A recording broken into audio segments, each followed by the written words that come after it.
waba no temba ogwa buli wano shuma okushaba okwa lunch hour kwabasakwana kuhendera beat buli zuba shamukaga mpaka shaha 8 nebe lunch hour kandi rwakatano ntwatine okushaba munywani wanje okwa Friday overnight ya shaisha tupaka kana kashishe korwa mkaga then Sunday tuide programs nyingi munongeza church ninga shizete Sunday services kugashayi bunechweka mpaka kuya arshayi kumunechweka ishika program kushemba yo mwazyo ni mnyeto ibembirwe Pastor Joshua Israel basakona tugita ushabe na King of Kings Church Loving God Loving You ebyawo byona biterere ni kuchiwa Bishop Dr. Cyrus Tayebwa hamwe na Bishop Nicola Tayebwa basakona tugitaho ibyawo byona biterere. Away from that banywani bitu aba Big Chef restaurant abakushanga umurembo urwambara mbakugira ngo they have the best cuisines in town, yeah, milkshake, cappuccino, and they have all kinds of juice, yeah, mbakugira ngo they can deliver murumo gwawe muhanda hori ningashi aho kubasa kwa emerge kakwata batera hasimu izo arebe zikuraba ahasimu ya screen ya waho later on sakwa zirabaho batere bakwete bikure byona byo kubasa kwa no yenda. Yes, ishwa kugira ngo bakora ibyo kureba bitara mwe na bimwe pizzas, bine vegetable pizza, bine beef pizza kandi mwana wanje mwe na chicken pizza. Yeah, they promised us ngoro akashatu they are going to deliver for us as GNTV. Yes, ito ni chimanya baza kutulitira pizza akashatu nza kuba mwana wanje pizza net quarter. Anyway, the bakujangu Bine Sania, that is Plata, the other kings of Plata in town. Bakezo Sania rwewe kuri byone byo kubura no yetaga. Yishika kugira ngo bine nakanya kandi ako kubasa kushitamamu ukabukara. These days ambagira ngo esimu ezo kutera neze zo raberebe zirabaha screen yitu zonka. Tibine ndijo simo ihehezi ibiri ezo rukureba aha screen yitu ezo rukurabaho. Yes. Kujango twehare abantu bakutereza byo kurya kandi byo kuburabara bakiza kabatugira ngo nebya Big Chef no. So they say the two numbers is kuraba screen ya wao nzo zabo zonka. Away from that banyoni bita ba QC restaurant nabo mashangwa kurya muri Cyamugorani hihi na Cyamugorani prisons, yeah, mbakuja ngo they have more than pork, bino pork cubes, pork ribs, kandutireho mnyani wanje na roasted pork. Babasa kuhereza deep fried pork ninga shikarayi akasente kache munonga. What I'm sure of, they say pork nebi kugenderaho byona babyine wanonda kugenderaho kitoche akahunga ninga shakaro byona babyine namwana ko kunyweraho maba kukunda kunyisiriza QC restaurant murembo rwambara they have more than pork. Katutandikira aha anyujwe kugira ngo umwana wanje uri kureba GNTV hitiro kugambera impaka is big league zaba seconds genda kimwe kuriya umezano ere kuhika umwana wanje 19 so match day 19 asekwante remzane ere kuyisha yesterday but one across the weekend it sekwante tena mabega. Today the teams nyingi zikora kurunchi and I will have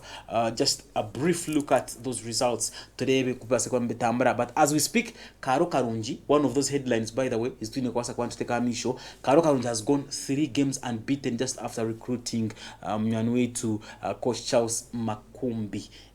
Not Charles Makumbi but mwanwe to Makumbi. Charles and mute mnonga kujangu Timbara City, that's coach Charles Livingston Mbabazi. So we need to talk about also the big league table as it stands after 19 games. Ntero chimwe kujangu teams zabasekwani is improving at the moment. Table kwa no jireba ureba kujangu the likes of Karoka Runji have pushed kuruga kuriya relegation zone ayibaye bari under coach Swaib and coach Salima babasekwa kandi under Makumbi ba pushing up to the safer zone in 13th position. So tegada kugira ngo at least now Chamate neza ko beine ubugambero those people from Tungamo baza ko babine what to say. That is about the big league. Mamanya big league eje Kabasa kuba nejeza ho kutebwa mwe center ba Bet Power last season, but at the moment it has not yet gotten a sponsor. It remains FUFA big league. So umtebo ya FUFA big league kujero kwa kureba Buhimba United Saints FC babasize kwamba gumiza munywano wanje bakwebembera ekimezechi. Buhimba Saints basize kwamba gumiza mu bakwebembera ekimeza points munywano wanje 25 kandi wememzano 18. That was the day before match day 18 ntwebera kimwe kugira ngo bakabase bahangura emizano 10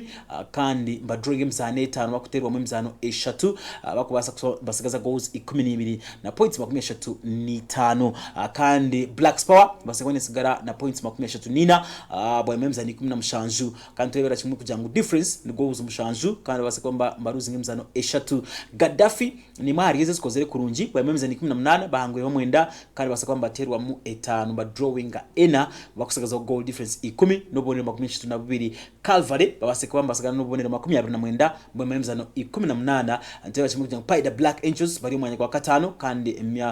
points 29 ari emizano 18 bahangwe 8 5 basakwa bari batera kandi 5 bagwa makazi basagana goal difference ya ina Cheetah Boys from Mitiana after 18 games they have 26 points kandi basigina goal difference emwe basakwa kandi mwana wanje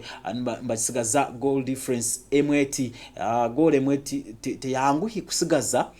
uze banywani bitu baliya anyway Karoka Runji ko kuna nagambire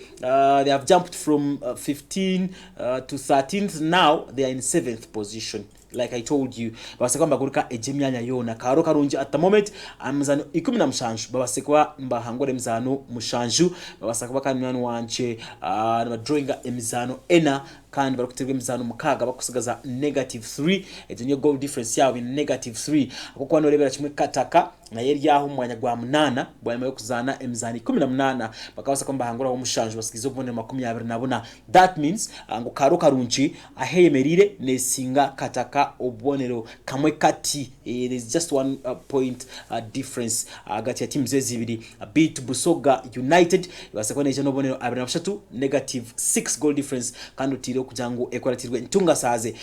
ni mari izo teams zibasekwa ziba promoted last season kongazi zikora kurunji mnonga yona Buhimba Sense United bintu basekwa kandi myono wanje nibatambura kurunji Ntunga Saze we wow teka basekwa nerebwa kurunji but omuzano 18 bazande ubonero 22 kandi -1 goal difference Ondo Paraka omugwi 11 bari mba surviving a relegation ya Ondo Paraka bari surviving a relegation bino bone 22 kandi tibine goal nemwe bari kweza kubasa kwa mnyano wanje baruzinga imzano myinji mnonga out of 18 they have actually lost 8 no rebera kimwe kujangu embeyate babiri nunji kandi ba draw nje mzano ena ba winninga imzano mukaga iso inshongezo nikwezemeriye Kigezi Homeboys jini team kurakuria omuri Almadina omuri Kabale district kandi mzano yabo yabandiza bakabamba gisanda Kabale Municipal Stadium bitu bwahati bakahindura mbazanda kuria omuri Almadina ahituri kugambira Kigezi Homeboys banywani bitu obonero 21 kandi bari muri izo team ina izo muka red teams inezi yo muka red jinjwa kimanyisa ngo they are likely most likely kubasa kubaka nywani wanje mbabasharaho that is baba tonjiro obonero 21 to survive relegation chipa chimayisango bine kuhangura their next 3 games kugira ngo basye obonero 27 to survive relegation base 27 ntimisanga bazo mu myanya nko gwa mukaga gwa 5 bakurwanda emyanya ejo so Maida that is Mbale Youth Development Association Football Club kubasa kuba mwana wanje baraka kuri muri Mbale bino bone 15 aba relegation ne bazinga akubana babasinga obone almost obonero mukaga bona kurwa kuriya Kigezi Homeboys nubwo ari abase kubaka mwana wanje na wari muka red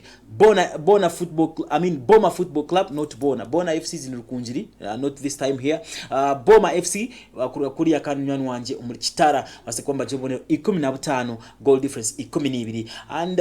Arua Hill ebintu byanjire Arua Hill ebintu base kwani banjira ubone 14 bashembere ahamherwa tebeje ahamherwa teams 15 ntwebera kimwe kugira ngo ubone 15 they really need to work hard to survive and of course boy mayemza ni 17 kandi jika kugira ngo teams bazine kuzana mnywano wanje mzano 28 league koko wazande 17 twanje manyisa kugira ngo kandi mzano almost 11 no ine kubasa kwa kandi mnywano wanje orukwangura out of the remaining 11 banywani bitu aba Arua Hill SC bine kumaking sure ngo bahangura emizano yabo ikuratine mushanju they have to win consecutive 7 games so that they can survive because if they go 7 shongezo nani manje basi 21 points from those 7 games and now from 7 that means 21 plus 14 that means they will have they will have 30 what that will be 35 they can survive relegation and team yase bone makumshiri na butano mpaka za banyoni bitu aba FUFA Big League niba yakora kurunji munonga. Let's look at the recent results ziba sekoni zagayo ubase kureba team yawe kozereta. I'm sure karo karunji basize kwa mnywana wanje ne gaininga ya akandi no ichicha kimwe kugira ngo boma ikabasa kuba netunga deductions ninga shi okukwatwa mutiche yobone bushatu kandi hamwe na goals ishatu no manya ebone bitu byo mpira tubaraba tware mu kikome do mwaka woro mushango konkani babihaho you lose the game by forfeiture ya numwiwa hobore bushatu kandi na goals ishatu ekikuretera teams nyingi munonga mnywana wanje zafuna obuzibu inshongezo nikoza basakwanze. Now let's see the fixtures twase kureba inshonga ukuzemerire na munonga mu recent results Kigezi Homeboys eherukire kubasa kubani hangwa na goals ishatu aribusha kandi mnywana wanje kutera abanyoni aba Arua ekitesa Arua yayongera kuseba kuriya ahansi Sunday tukabasa kwani tureba kandi mizano myingi munonga nkogwa abanyoni bitu kandi aba Calvary bagoma kazi hamwe na Gaddafi kandi na boys kuri mu mitiana bakasa kwambatira abanyoni bita babusoga gusheto mu rubusha beat Onduparaka nayo tibiragitamburiye kurunji Onduparaka mtunga saze kabasa kwani mutera gole mwe nugurara karo karunji naye kabasa kwani yacira abanyoni bita baboma ne mutera gole mwe kandi gukurara so nturera kimwe kujango Big League yabasise kwani yongera kuba netabuka inshunga izikotage na Big League zitabukiri munywani wanje uri kureba GNTV konka as we speak mizane kiriyo after 18 games ntwantu tekadya kuzana the more 10 games teams ndibasakora changes na munonga in the style of play ndibasakora changes and basakwa nturebera kimwe teams zukuhindura in their style of play zikabasa kwanza tunga emizanejo. Another topic that we need to talk about also is the FUFA Women's Super League. Ntwebera kimwe kugira ngo rest ko busobozi abasize konjera kora kurunji munonga kandi ni top scorer wabana babishicho mpaka eza FUFA Women's Super League bita yongere yabasa kuba kana aba player of the match omuzano gwabo gwa Olira Lady Doves ziri kuzana Olira High School basa kwa ntwebera kimwe rest ko busobozi ari kugumiza mu naba player of the match. That's rest for you yishika kugira ngo umutende chisho Rebotes Ulanda akabasa kubona amwita umumpaka kandi zo kuzanda national team ubwo tuyaha kandi turi kuzana team ya Ethiopia muri na Kivubo War Memorial Stadium inshonga za rest nkweze emerire nacho yinjira gukora kurunji munonga umumpaka za FUFA Women Super League. Still talking about FUFA Women Super League tune kugamba kujango Kampala Queens bagumizemu mbakora kurunji munonga and of course ohireho cyo kujango mbakora kurunji another headline within their league ndo kugira ngo umutendechi wa Kampala Queens abasize kuba nayongera kuri yabagenzi beye akendo ariko basinga kuba umutendechi wo mwaka coach Sefa manya Sefa korga kuri ya muyangari ya Ethiopia abasize ko nakora kurunji munonga. In fact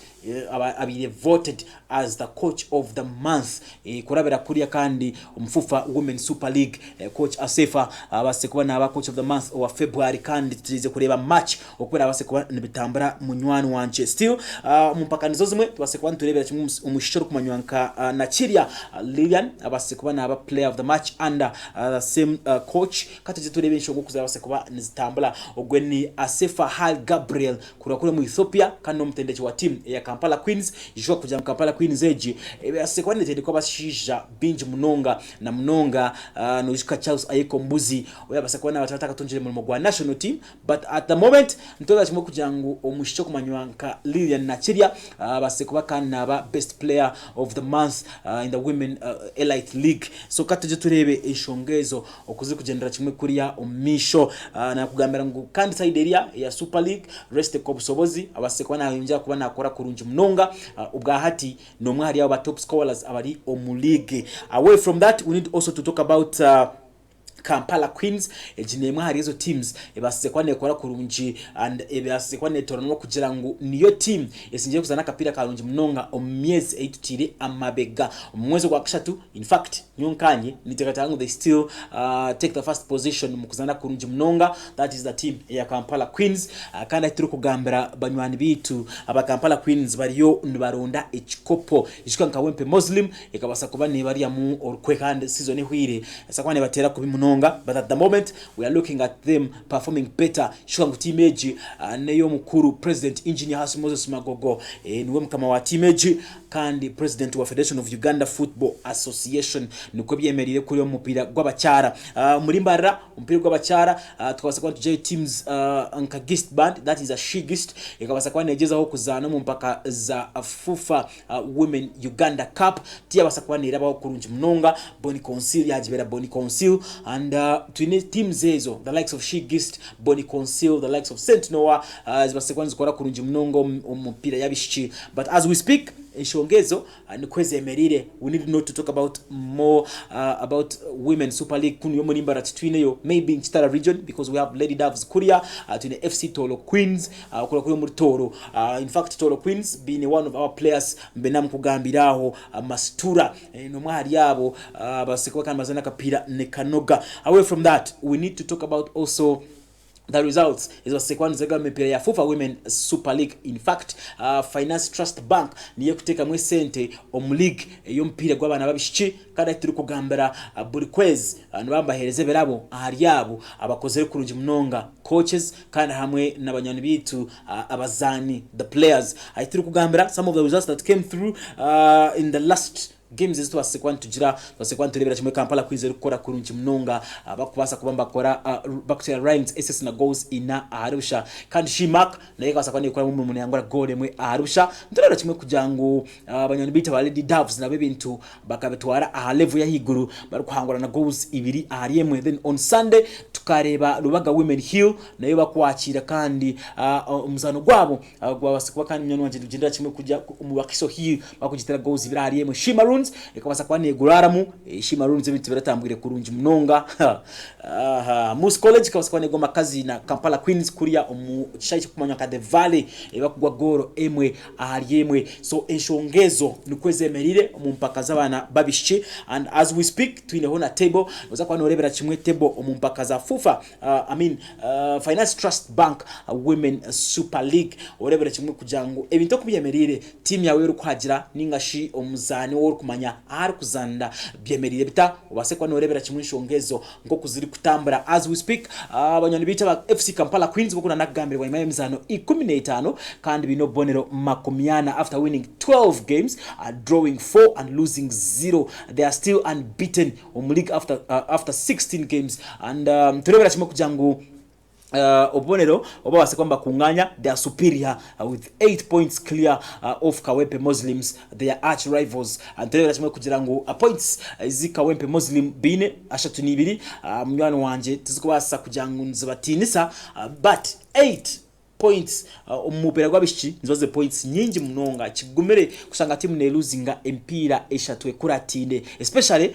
the likes of Kampala Queens. So umunamba yakashatu twine Moose College Women Football Club boy mayemzano 15 babase kwamba correcting obone 27 and Lady Doves kuria umurika tusabe ihuri umurihoima katusabe grounds umurihoima babase kwamba zanda yo kandi mzani 15 bahangura mzano 8 bakubasa kwamba goma kazi mirundi 2 kandi bakutira mzano 5 bine goal difference 10 kandi bonero basikaza 26 inshonga nikoze merire Uganda Matters Lubaga Women Football Club yishuka ngoko tukajare umutende so kweta coach Isa aruka hanu yo muri mbara akabasa kubona atendeka team yonyone yita ba Uganda Matters Lubaga Women Football Club aitugama bino bonero 22 kandi tibine goal difference name tibine yo goal name in fact iziba tebire nabo nizo batebire Makerere University abinji tujeta Shimak ejo team ya Makerere basize kuba kandi nyonyo msano 16 babanjwa goals 2 kandi bino bonero 19 and Shimaruns bari yo mwanya gwa mushanju obone 16 Shimaruns ni team yabanyani bitu abakuma obusinje ombihome ni mwari yabo actually ni mwari izo institutional teams zo mu Uganda izikwasa kwanza following suit yabashija kugira ngo team institution ke kugira team yawojo ejana yabishiki. So that is Shimaruns imwari ejo institution ya Uganda Prisons. So Uganda Prisons being Maroons Football Club ababojo kandi nturebera kimwe na Shima Runes ahabwa bishiki abo abakumi bo businge kuriya ombehome ahituru kugamba nuko byemerire Ryan's SS abase kwamba zani mzani 16 kandi bine points 18 and she cooperates jenaika bari team ya man sometime back but this time around ibintu base kwamba bashobaho bari umwanya gwa mwenda na points 15 team ya FC Toro Queens nagambe ngo muri Toro Queens tuyine mwana wo bwishara kuri kanu yo muri mbaro naitwa Mastula abase kwa nazo yuko nachanga kapire mzani 16 bino bone kandi 15 babasho goals 8 Olida High School Olida High School ningashi Olida Women Football Club bino bone 14 kandi bari mu relegation na Wakiso Hill Women Football Club ishika kugira ngo Wakiso Hill eji ne kwatagana hamwe na team yabanyoni bitu aba Vipers ngoko kurebera kugira ngo itekane ndigira ngo team yona yabashija eraberi omumpaka za abanyoni bitu aba Southern Fufa Premier League netekwa kuba ine team yabana bo gushiki an example is boko kureba Maroons Football Club bineshi Maroons ngoko kurebera kimwe Vipers ine Wakiso Hill Women Football Club uko kureba team ya Mbarara City ine She Guest uko kurebera kimwe banywani bitu kandi aba let's say KCCA, that is Kampala Capital City Authority Football Club, and associating na Kampala Queens. So teams ezo nikozi basekwa nzikora zityo mbora and abishi babasekwa bagiza okuteka competition and ojuke ngutwine kujangu na abasigaza bakuzana Uganda Cup side age abishimazana FUFA Women Uganda Cup. So bine kora ibintu bikushana kugiriteka okuri kugamba onyikirize mbase kutebeza embozi eyabasigaze mbora karejo abashazere mukoro murimo ugofere barukora tickets za Uganda Cranes ahampira etari yemwe nemwe Uganda ke kutaya iso mpira na mnonga muri Mandela National Stadium omunambore hariho abasigazi abarkwehindura bakanyabwenje bakabasa kubana bakora tickets z'ibicukuri kandi bakaziguza abantu bakabiha sente. So as we speak batano bariyo mu nkomyo boyemaye kweza kwatorya nyuma abazi kandi bakatwarwa omukoti bakashabwa omushango okukwasa kubamba bakora ebicukuri ijuka ngwiteka area the FUFA Football Act ya 2024 basa kwandehereza Federation of amani ninga shobo yinja boko basa kuba neyefuka buri kintu cyo kwatagene no mpira gwa Uganda ahituri kugambira ebikwatagene no kuza merchandise za national team ninga shi jozi tickets enkofira ebikwatagina wotinerusa ku Federation of Uganda Football Association wachiguza uriya muntu yako yakananinga yakutabariza nibakomano wasobutareba na kwezi. So as we speak we have 5 guys abariyo mu nkomyo reka tuze turebe base kwa mbitambura ahakoti.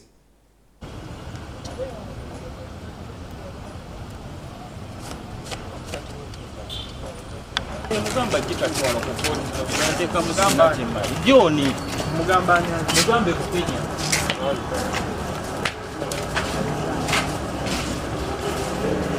Mungu Ronald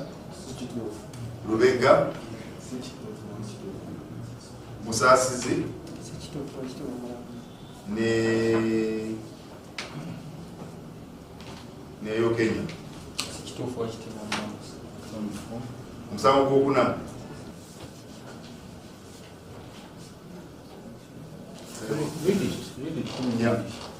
Yeah, that you are. All right. Mwareba abasigaza b'imbura karejo uko basekwa mbatebwa inyuma y'imitehimbwa bwanyuma yo kuheza kuguza tickets za national team ubutubentuzana kandi hariya muri Mandela National Stadium mu Nambole tukuzana team ya Guinea. So abasigaza bino ko bagenzere bakakwata tickets yezo bakazicukura bakatanga kuguza abantu tickets z'ibicukuri bitu iriganyuma abaziyo basekwa nibatamburira mukubi bwanyuma yo kuheza kwatwa kandi bakatwarwa umukoti ngo baseko bitebya konka ibibatebize bitakubemerera ya tibemerere kugira ngo bagaruko muko wabo babine kubasa kubambarara kuriya. And I think cyo kwega ibintu bikwatagene national team tibintu byo kuzanazana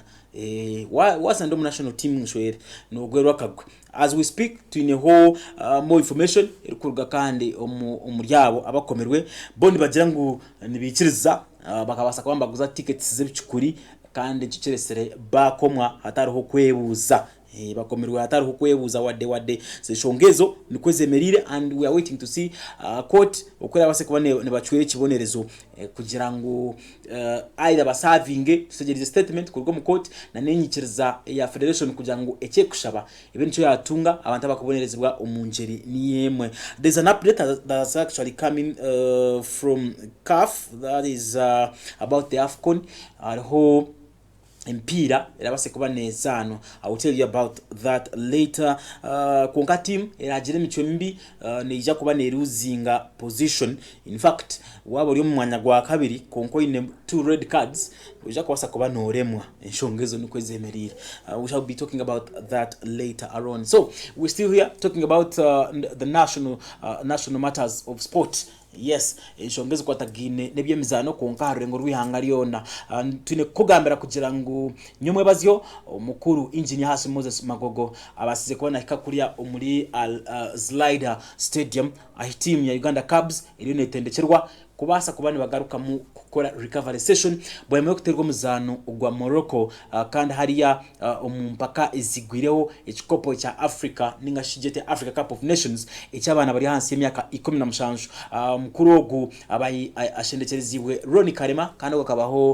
akabaho representative delegate wa referees kandi ubwa hati ni executive committee member kuriya Federation of Uganda Football Associations. So bari bukireho ari Al-Slider Stadium omukutendekwa kwabana abaliansi imyaka 17 ningasho mu nkambi y'abasigazi abaliansi imyaka 17 tutugize kureba cyangwa se kwancirgayo because Uganda ari turi kugamba nza kwantuzana ugundu muzano against banywani bitu aba Tanzania ya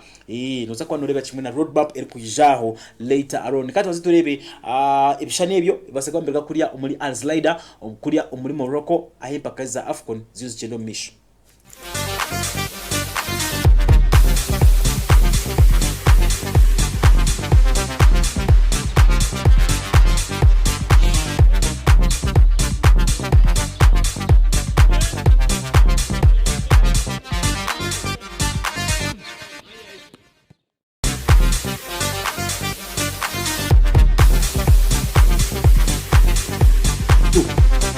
Engineer Hasi Moses Magogo obwabari kuriya muri Al-Slider International Stadium muri Morocco ahi team ya Uganda Cubs ninga team y'abana babanya Uganda abari hasi imyaka 17 abari mbatendekwa kugira ngo bakabasa kugaruka mu kwetebekansiza team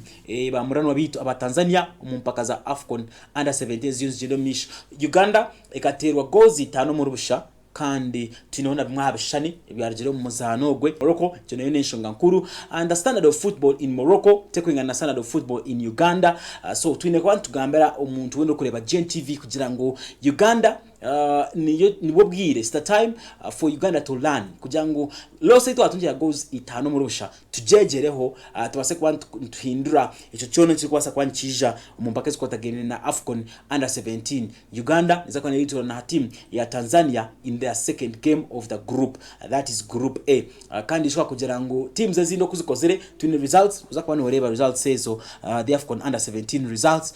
but ebintu byase ko mbetambara kurunji Zambia basakwa na yakira Tanzania ne mutera goals ina ahariyemwe that means ngo omukibinja kitu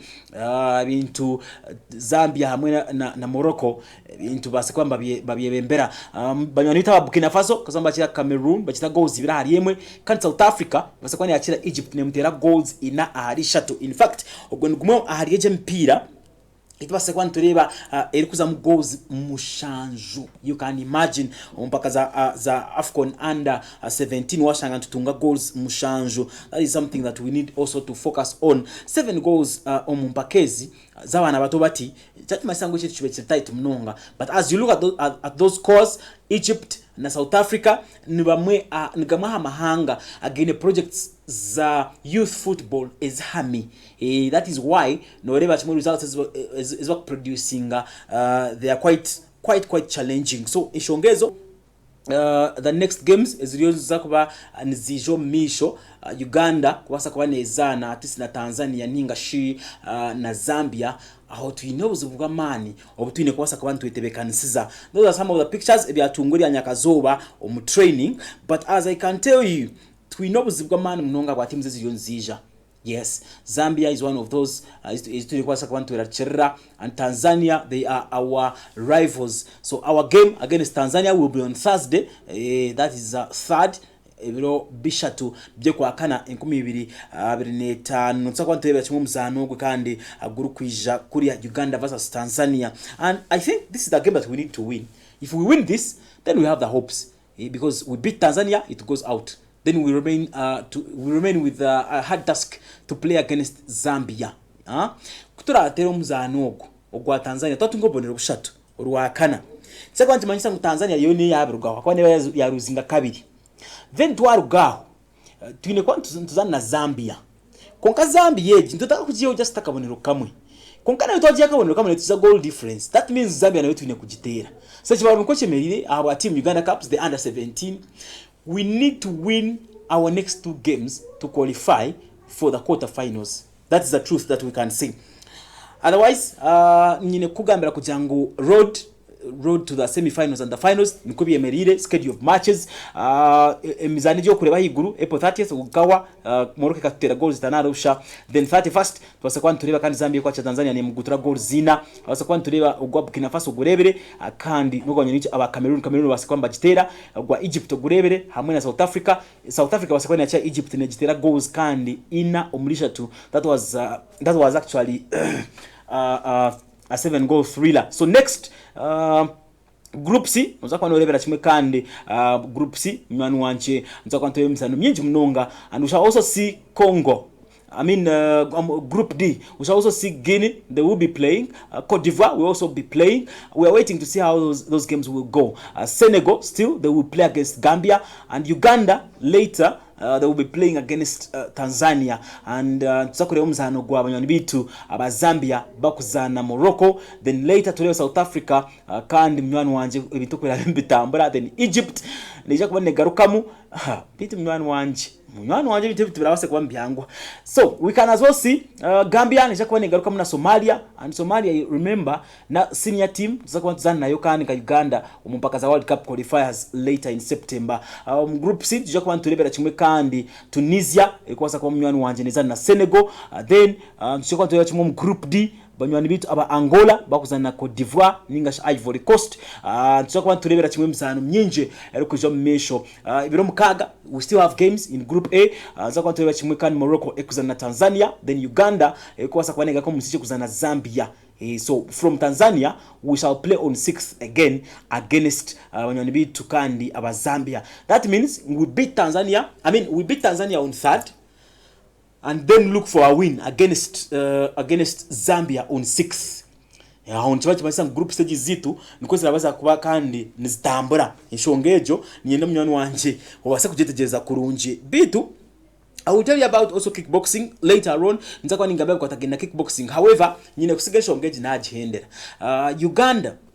kutwa ko basa kugwa makazi na timu ya Tanzania. Ntibatu wargo mpakezi. Ntibatu wataha tutaka kwangura umuzano gwa Tanzania tukatungo bonero bushatu, tukahangura umuzano gwa Zambia tukatungo bonero bwitu umukaga, tuka guaranteeing as in tukatunga guaranteed spot in the next. Abo kubantu banyisa ngo twatera Tanzania niza kuba yarugaho akwa ne yayuzige muzano ebiri. Let's wait and see how that thing will go. I will tell you about kickboxing later, but let me tell you also Mtendechi Brian Senyundo Nigeria gambira bati yajatapana at team yitu neza gukora kurunje mnongo. Brian Senyondo akatendeka team ya Mbarara City akabasa kuba kandi natendeka ho kuriya umuri Kitara ISG yatera buri kimwe cyone yacishagura Kitara kakora kurunje mnonga under Brian Senyondo. So ishongezo nikwezere akutwara mu Rwanda national team Nigeria yajati umumogu na atwire ashigenderwa cha Uganda under 17 ninga Uganda Cubs no kubasa kwantu chika umumpaka eza World Cup. That is the under 17 World Cup ezuru kwija bwanyuma onwogo kureba na yambo aho Umtendechi Simeoni no mahari yabazane team ya Uganda Cranes. So ishonga nkoza wasekwani zitambara cyo Brian Senyondo nuwogwe omukishani kana yambo aho Simeoni no mureba mujuzgwa red and yellow. So the junior technical team abakwasa kwa andi batendeka team ya the Uganda Cubs na ningashi the under 17. Away from that niza kwa ni kugambira about coach wabanyoni bita wa South Africa Hugo Bruce arje nawe yaje yagambaho binje bikwasa kwa beteganisa arje yajati Nigeria neza kutuyamba qualifyinga abo kuba yo neza kuba nitaga kwangura emizano yabo bitu kuba rangure Nigeria ekibinje cyeru nico South Africa rumu umupaka za World Cup qualifiers. So shonga za Hugo Bruce coach wa South Africa nizinyiga munonga Nigeria nizitaka kubanyizi kugira ngo nabo bakagenda hero bahangure emizano yabo mu kibinja ikibarumu noza kwando rebeka mu Hugo Bruce ebyo later kakugambere mpaka ziri kuri ya muri Katete, that is Idi Manzari Kickboxing Championship. Aitwarebere omukuru House Mbata ari kubasa kuba nari Mbata House Mbata na jina basa kuba yagirire mbisi. As we speak, House Mbata niwe champion kunu yo muri burengero rwizoba obwa kickboxing yabase kuba kandi na Ronald kuri muri Kampala na mukora ko munonga kandi ndwana nyinji munonga tukabasa kwa tureba Bile barakwasa kama Mbarwana ba Ronald bakwasa kama Mbarwana. But the story here is that House Mbata no mwari yabo ba Western kickboxers, Western Uganda kickboxers abase kwamba bakora kurunje munonga yishika ngo bakarwana hona na Gorola Moses of Uganda mzanogo gwa base kuba kandi nywani wanje nuguhwa bamutire mu knockout. But kuyargiraho tararebere nyuma takabase kuba naruzinga ugundi muzano abase kuba nazane mizano mwenda kandi ari kuhangura emizano munana ari gije mwenda House Mbata biri House Mbata yishika ngo waine MSP ya Mutai otireho na kickboxing championship. House Mbata bira House Mbata. Let's to know some of those pictures, the highlights that came through from Katete Beach. Idi Day hakabari cyo kwita Idi Manzari Kickboxing Championship zikaba zirukuriya muri Katete Beach bitu zikabasa kuba mnywani wanje nzigenda nyecuro munonga ya abantu bamwe bajangwa apana ngoje bikonde bitubisigaho ninga kunga kugira ngo bakaba takwasa kusigaho tuchabase kunga mu support yamba atakatunga bahagize binji munonga nuza kubonera kimwe mbato kuyatira umuntu. I think thank you so much producer Joseph. Those are the highlights that we got you from Katete bite bitukasa kuba kandi nywani wanje nibitabuka kashaka kabanza kamutera mu kikonde ka mutahansi kapeti kunga akosa kona arugayo mbata nayongera mwamani amheru narangirwa nko musinguzi. I think in Western Uganda tubataka tunjire umuntu ari serious nkambata umbite kwatagina kickboxing. This is the first time we are having somebody serious because tukajira ba kesa yabaze yatuhereza hopes ninga shama score tia basakona arwana to the level it was to expecting kuzaonaza kwa naikaho. And you can as well see referee Wandera akawasa kubana na aramara bashijaba abajati bibinde byasigara tibirukare mwetere mbata yasakwana atabuka akashijaba akamuteka muna wakamutana hansi kashaka kabakarikana kandi kamanya kukozesa amaju. You know, kickboxing is a mixture beat mbata na wakatabuka yajati ni mfuta hansi. Anyway, eshokazo kuza atambwire, that is our Western kickboxer, that is na yeta one and only Sweet Baby omugati ni kwa kweyeta nizaka wana mutayi sekundu murundi atushobora shongezo kuza wasese kuba nizitambara izikwatagine na kickboxing bita ituri kugambira Mbata House niwe champion omumpakezo za kickboxing. Promoters abarya umchikondecho nabuto nakubebaza abo kugira ngo kasa kwamba kora kandi umuhango wo kunganya abantu ninja no reba kashija kakaba katanguhi ya ibintu bikaba bitanguhi bitu kabasa nito kusinikinga ombushonda bwona kwasa kwanti tunge bishane ebyo tubase kwanti turabahari munywano wanje kutunga bishane bya Mbata. But anyway, that was Idi Manzari Kickboxing Championship niko yabasekwane itambure cyo ninjano ureba kimwe highlights aha chitimbe cyawe ninga screen yawe impango gagade. Let me tell you something about the English Premier League. Obasekwane manyichi kugenda kimwe kuri misho international sport atinde kumanya kugira ngo English Premier League ni igaruka iriganya kazoba tutagize kureba teams ukuza base kubana zetera and fixtures twine za English Premier League no kugira ngo Arsenal negaruka mu nsice na team ya Fulham tingwanyiwo murego wa GNTV no rero tumuzanogwe. News about Arsenal no kugira ngo babase kuba nibahindura sporting director kandi ngo kungambe nyimwazyo Andrea Berta abasekwa nazo mbijere bya Edu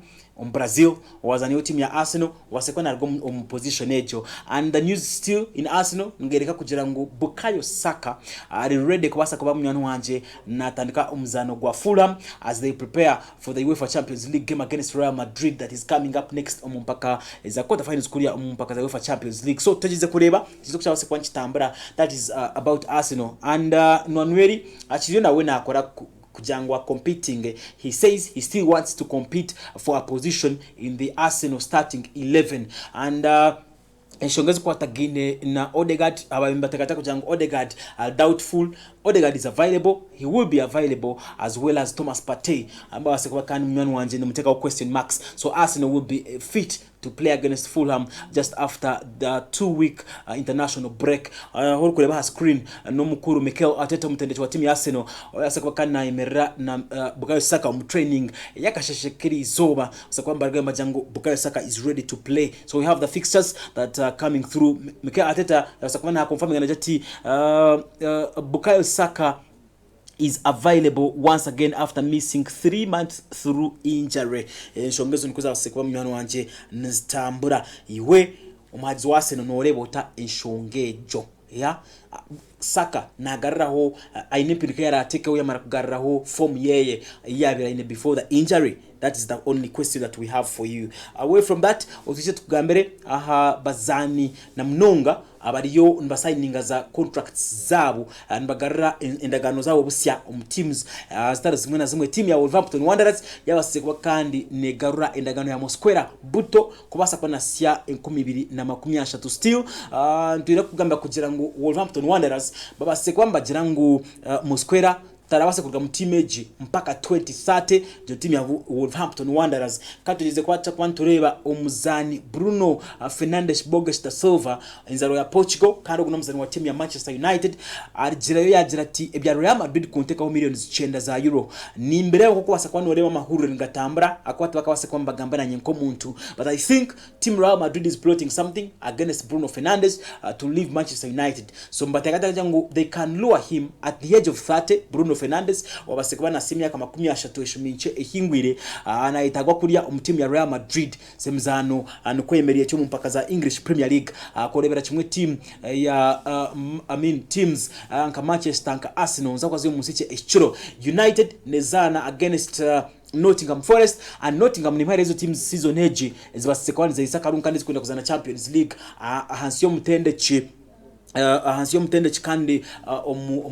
actually Spana Nuno Santo de Espirito abasize kubana ateka umutindo gw'amani mnonga rukozesa bamwe abazana baryo mu team ya Manchester by the way the likes of Elanga abasize kubana akora goal contributions nyingi mnonga ari kubasa kubana yamba team ya Nottingham Forest kubasa kubana ekora kurunji umuzane ndije riyo nsakoreba kimwe umuzane gwa Wolverhampton Wanderers kuzana team ya West Ham United kandi West Ham na yone mwari izo teams ezinzeza okwetereza kugira ngo zika surviving zikarumpa kaza English Premier League abwa season age. Team ya Arsenal of course leza kwa neza na team ya Fulham. Let's wait and see what will happen, and we have the full fixture abwa season age abwa match day 30 ishika kugira ngo English Premier League ya semizano 29 oguru kugarukaho no guha 30 echo nsakwa nchimanyisa ngo ahamizana 38 buri team yeri kuzana. In fact mu Premier League 20 teams 20 and each team plays 38 games. That means there are 380 games. Wasekwa kandi nzireba kuriya mu mpaka za English Premier League. Therefore this season we expect each team to play 38 games and in match day 30. So buri team neza kuba neburwa emizano 8 iwe omezano 8 jo team ya Werinkai. Let's look at the fixtures once more, full fixtures. We shall see also tomorrow Bournemouth neza kuaneza na team ya Ipswich Town, kan Brighton and Hove Albion neza kuaneza na team ya Aston Villa, ishika kujangu Man City neza kuaneza na Leicester, utiro kujangu Newcastle United neza kuaneza na banyani betu aba Brentford. That will be tomorrow. Southampton neza kuaneza na Crystal Palace, kan Southampton ni mwari hizo teams izirikuri mu relegation hansi. Tugize kureba ngo bateka gambo R basimura ho points bateka gambo R relegated. Liverpool will be playing against Everton. That is one of the Merseyside derbies as we want to expecting. And remember umuzano gwabo gwabandize bakabanza kuno postponing abweshonga style zimwe zimwe. In fact nshonga zikwatagena traffic can na security za lesero muzano gwa Liverpool hamwe na Everton gwaba ya postponed. And this time around tugize kureba nyinshi kare kubase kwa kan guzanwa team ya Chelsea na team ya Spurs mazako bari mu Nsiche, and that is one of the most rival London derbies as we expecting akwasa kwani zitwara time izoba eriyo wakana. So Chelsea will be taking on Spurs. Let's wait and see. Turebe mitoko rafse kwani betambara mu nywano wanje. That is omumpaka za English Premier League. Niza kusigira ebishani kimwe bibiri ebirigere kuriya omumpaka za FUFA Super League Sako babase kwamba kira yo kibakweta annual general meeting uza kuba no kireba ninga kandi kusigira munywani wanje bamwe abazandi ba Uganda na mnonga bana babishiki ababasize kwamba zanu mpira aheri yihanga, and as we speak we are waiting to see munywani witu kandi omwana w'obwishiki arukumanywa nka Fiona na Bumba abasize kuba kana jati ndrede kuzanda FC Midtjylland eyabana babishiki kwasa kwa kana n'intungura Entaranta. So I will leave you with those pictures kimwe bibiri bishatu nja kwasa kuba kana nobereba bikwata gine nabanywani bitu kandi abakuzana ompia. Still I will leave behind a highlight mumpaka za FUFA Times Uganda Premier League olebe goal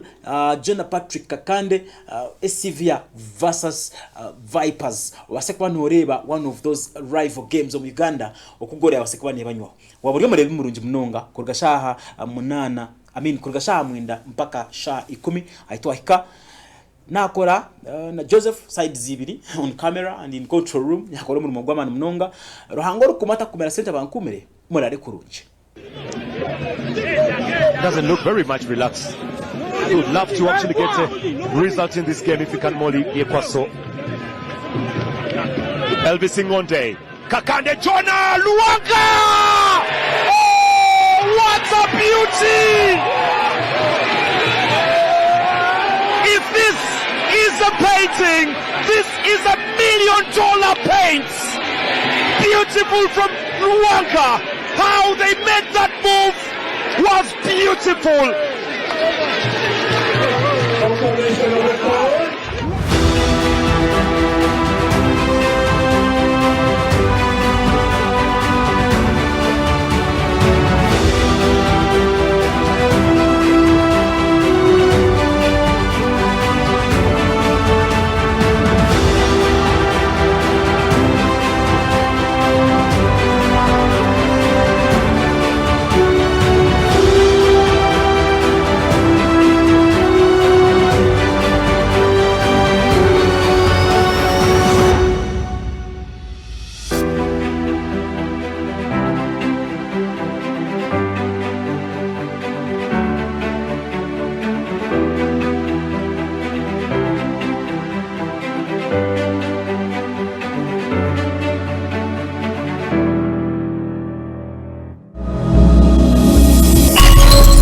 This is GNTV, releasing life.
Wondered how paradise looks like? Then look no further. Iyana Hill Gardens, located in Kokonjeru along Chamgorani Road in Bara City, is available for weddings, kuhinjra, birthdays, baby showers, bridal showers, gender reveals, accommodation, and all kinds of parties. Host your guests at the paradise of comfort with a bird eye view scenery, beautiful flora, ample parking space, heartwarming customer service at affordable prices, easy accessibility, and exquisite accommodation.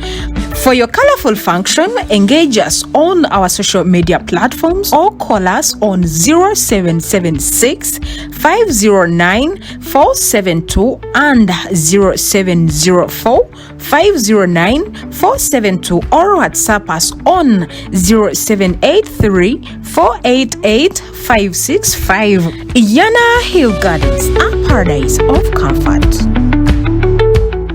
turebera kubasa kwawe rangatata yebare yesu konka mukamuriyo wa mani erizoba nanya naza kutunga hamugabo gwa mukamarahanga wanje Pastor Ezra Mugisha hamwe na timu ya Purification Family Altar nebe timu mwena abahereza barahanga mwena abebembeza ba government n'abantu mwena abarukorega mbarara kiruhura kazo yantonde sembabure isingiro ibanda ntungamo wampara shema kamwenje nebyanga byone byetorereho Apostle Dr. John Murinde oguno World Trumpet Mission Prayer Mountain Seguku eja kuba natutayayira omuruterane rw'abarisa kurgebero bitano okukebero 8 byo kwa gatano 2025 ekini kija kuba muri Akabare Ranch nambi 10 Rwera Zone omugomboro yari yakayihura omwishazeri yakabura district yari yantonde ahari Purification Family Altar nyabura wirushka ngo mutogoroterane nogorgo mu businge bwa kabiri eshura mushanjo ngo 14 ahari kugira ngo abantu banje kuba ryecureza bashaba nanye ndi abahurira nabo icyo mwije tweshangeyo mwije twetungira hambabazi ezo mukamarahanga tuyinire abahira lekiteni weya babaletire supermarket Rugogoma eretwa Ruyoba supermarket erasangwa ari ibiri Mbarara City warwa Global Petrol Station ha mukono gwa bumosho ahaiwe woroza Kampala bine parking mpango eremalirira na security mukire kona babaletire bintu birungi ebirya mutindo gwensiyoni kandi amihendo birungi nabasika mweja Ruyoba supermarket mugura byategwa byono byo makaganyi nkafanisha zo mutindo gwensiyona emezo za dining office tables office chairs ekabada ebitanda ebintu by'amashanyarazi za fridge, vacuum cleaners, sound hoofers, keyboards, obwobo barakamura juice, pressure cookers, rice cookers, nebindi nyamwinji, binde bijwaro ry'abakuru n'abato, amasuka go mutindo, eshawo z'abikaryona, na za go back to school, nebyo kunywa, kandi mwaba rya rugendo. Muraza kuraba Ruyobo supermarket, mugure byo kunywa n'ibyo kurya ryaho naho, biriho mu bwinshi.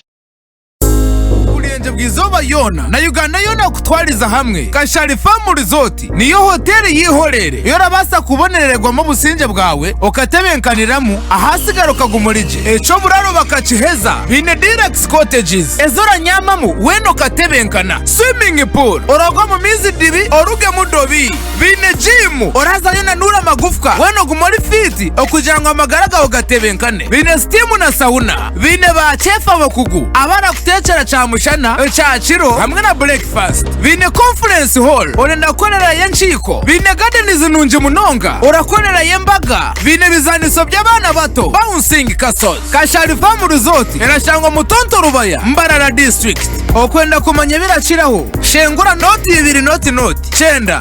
10 na mwene na noti mushanju noti 8 shanju na mushanju noti 2 Kashari Farm Resort niyo hoteli erasinga yihorere gamba nokora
releasing life.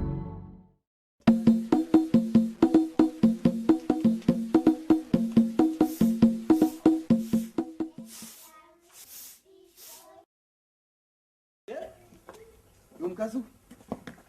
yomwazyo ndugira nasiga nakuragira ngutinchi kwenda aha timachori yo nokora debo korukusha bakureba amatete n'amatambara nabo wagende nagato mukazi tikwenda ndijo muntu wena kunteganza tiwe nakure umishogana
Mugamba